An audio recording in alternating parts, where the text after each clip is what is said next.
அறிவார்ந்த அன்பு நண்பர்களே வணக்கம். தண்ணீர், நீரின்றி அமையாது உலகு. இந்த தண்ணீர் நம்ம இந்த உடம்புக்கு எவ்வளவு தேவை அப்படின்னு பார்த்தீங்கன்னா, இந்த தண்ணீரினுடைய தேவை ஆள் ஆளுக்கு மாறுபடுங்க. எப்படின்னு பாருங்கள். ஒரு கட்டட வேலை செய்கிறாரு அப்படின்னு வச்சுக்கோமே, அவர்களுக்கு தண்ணியினுடைய அளவு கொஞ்சம் அதிகமாக தேவைப்படும். ஒருத்தர் ஏசி ரூமில் வேலை செய்கிறாரு அப்படின்னா அவருக்கு பாருங்கள் தண்ணியினுடைய அளவு குறைவாக தான் தேவைப்படும். ஆனால் இன்றைக்கி பலரும் என்ன பண்ணுறாங்க, தண்ணி இவர் தேவைக்கு அதிகமாக குடிக்கிறாங்க, இன்னும் சிலர் தேவைக்கு குறைவாக குடிக்கிறாங்க. அப்போ தண்ணீரினுடைய அளவு சரியாக இருக்குது அப்படிங்கிறத நம்ம எப்படி முடிவு பண்ணிக்கலாம் அப்படின்னா, அவங்க யூரின் போகும் பொழுது பாருங்களேன், மஞ்சளாக சூடாக போகும். அப்போ என்ன அப்படின்னு கேட்டிங்கன்னா, அவங்க தண்ணீரை கம்மியாக குடிக்கிறாங்கன்னு அர்த்தம். உடம்பு சூடு அதிகமாகிடுச்சுன்னு வச்சுக்கோங்களேன், அவங்க தண்ணீர் குறைவாக குடிச்சிருக்கிறாங்கிறதுக்கான அடையாளமே யூரின் மஞ்சளாக போகும், நல்ல ஸ்மெல்லு வரும், எரிச்சல் ஜாஸ்தியாக இருக்கும். ஸோ அப்போ அவங்க என்ன பண்ணணும் அப்படின்னு கேட்டிங்கன்னா, தண்ணியினுடைய அளவை அதிகப்படுத்திக்கணும், இவங்க கொஞ்சம் குறைச்சிக்கணும். தண்ணீர் அதிகமாக குடிக்கிறாங்க அப்படின்னாங்கன்னா அவங்க யூரின் கொஞ்சம் அடிக்கடி போவாங்க. அதே போல் அவங்களுடைய யூரின் வாசனை இல்லாமல் வெள்ளையாக போகும். அதே போல் தண்ணீர் எவ்வளவு குடிக்கணும் அப்படின்னு பார்த்தீங்கன்னா, காலையில் எந்திரிச்ச உடனே தண்ணி குடிக்கணுங்க. இது க்ளீனிங் பர்பஸ். உணவு பாதையிலேருந்து கழிவுகள் வெளியேறக்கூடிய பாதை வரைக்கும் உங்களுக்கு க்ளீனிங் பர்பஸ் பர்ஃபெக்டாக நடக்கும். அதே போல் எப்பப்பெல்லாம் நம்ம சாப்பிட்றோமோ, சாப்பிட்டு முடித்து ஒரு அரை மணி நேரத்துக்கு அப்புறம் தேவைக்கேற்ப நம்ம தண்ணீரை குடிச்சுக்கணும். அதே போல் யூரின் எப்பப்பெல்லாம் போகிறீங்களோ, போயிட்டு வந்தோடனே தேவைக்கேற்ப நம்ம தண்ணி குடிச்சுக்கணும். அதன் பிறகு எப்பப்பெல்லாம் விக்கல் வருதோ அந்த சமயத்தில் நம்ம தண்ணி குடிக்கணும் தேவைக்கேற்ப. அதே போல் தண்ணி குடிக்கணும்னு ஒரு தோணுதல் ஏற்படுங்க. அந்த மாதிரி தோணும் பொழுதும் நீங்கள் தண்ணி குடிங்க. தண்ணியினுடைய அளவு உடம்புக்கு எவ்வளவு தேவைங்கிறத உங்கள் உடம்பு தான் முடிவு பண்ணிக்கும். பாருங்கள், மழை காலத்துலேயும் குளிர்காலத்துலேயும் உடம்பு தண்ணீர் குறைவாக தான் எடுத்துக்குதுங்க. அப்போது நம்ம முக்கி தண்ணீரை குடிப்பாங்க, அது தவறுங்க.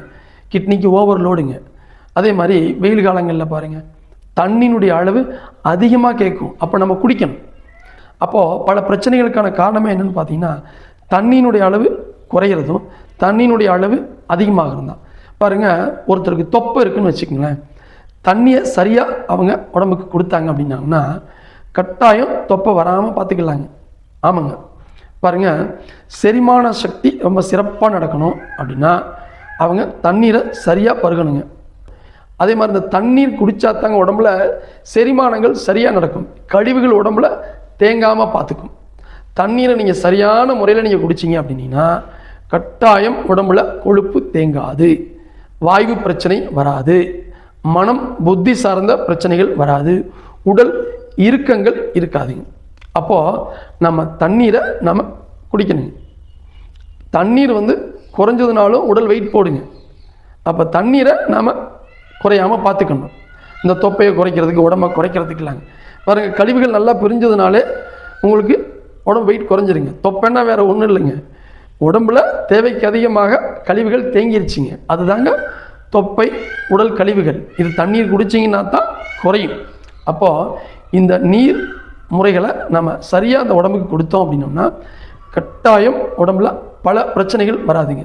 பாருங்கள், ரொம்ப டிப்ரெஷனாக இருக்கிறாங்க, மன உளைச்சலோடு இருக்கிறாங்க, ரொம்ப டென்ஷனாக இருக்கிறாங்கன்னு வச்சுக்கோங்களேன், அவங்க தண்ணீரை கரெக்டாக பருகுங்க, இது குறையுங்க. அப்போ தண்ணீரை எப்படி குடிக்கணும் அப்படின்னு பார்த்தீங்கன்னா, எப்பயுமே கூடுமான வரை இடது கையில் தண்ணீரை நம்ம பயன்படுத்தி குடிக்கணுங்க. குடிக்கும் பொழுதுங்க வாயில் கொஞ்சம் நேரம் தண்ணியை நீங்கள் அண்ணாக்க குடிங்க, எச்சு வச்சு குடிங்க, அது தவறு இல்லைங்க. ஆனால் வாயில் தண்ணி ஒரு அரைவாசி முக்கால்வாசி நம்பின உடனே கொஞ்சம் நேரம் வாயில் அப்படி கொப்பளிங்க. அதை ஒரு 3 மடக்காவோ 4 மடக்காவோ பிரித்து விழுங்குங்க. அல்லது தண்ணியை நல்லா சிப்பாக கொஞ்சமாக குடிங்க. இப்படி தண்ணீரை குடிக்கணுங்க. அப்போ தண்ணீர் ஆற்றலாக மாறும். நம்ம குடிக்கக்கூடிய தண்ணீர் உமிழ்நீர் கலந்து உடம்புக்குள்ளே போய் ஆற்றலாக அது மாறும். பாருங்கள், எப்பயுமே மற்ற உணவுகள் எடுத்தீங்க அப்படின்னா உணவு சாப்பிட்டதற்கு பிறகு உடம்புல அது வேறு மாதிரி பரிணாமத்தில் தான் கழிவுகளாக திடப்பொருளாக வெளியேறும். ஆனால் தண்ணீர் மட்டும்தாங்க நீங்கள் எப்படி குடிக்கிறீங்களோ அப்படியே வெளியேறும். தண்ணீர் மூலமாகத்தான் வெளியேறும். ஸ்கின்னில் வேர்வை மூலமாக தண்ணீர் மூலமாக வெளியேறுதா, யூரினில் தண்ணீர் மூலமாக வெளியேறுதா. அப்போது தண்ணீர் எப்படி உள்ளே போகுதோ அதே மாதிரி தான் வெளியே வருங்க. அப்போது அந்த தண்ணீருங்கிறது மிக மிக அவசியமான ஒன்று. அதை எவ்வளவு குடிக்கணும், எப்படி குடிக்கணுங்கிற முறைகளை தெரிஞ்சுக்கிட்டு வாழ்க்கையில் பின்பற்றுங்க. உடல் நலத்துடன் மனநலத்துடன் ஆரோக்கியமாக வாழலாம். நன்றி, வணக்கம்.